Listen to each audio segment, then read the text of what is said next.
Hello সবাইকে, কি অবস্থা সবার? আশা করি সবাই ভালো আছেন। বরাবরের মতো আজ আবার একটা নতুন ভিডিও নিয়ে আসলাম।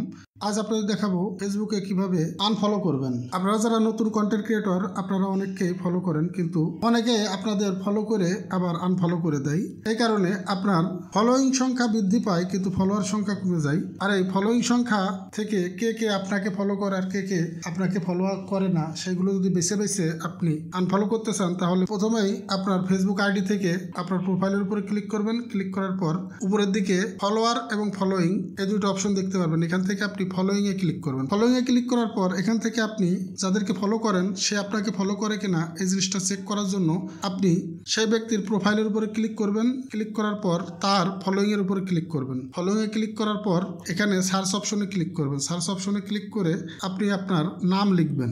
এই যে এখানে আমি আমার নাম লেখার সাথে সাথে আমার নাম চলে এসেছে, তার মানে সে আমাকে ফলো করে। আবার অন্য একটা চেক করে দেখি, যে এমডি তানভীর হাসান, আমি তাকে ফলো করি।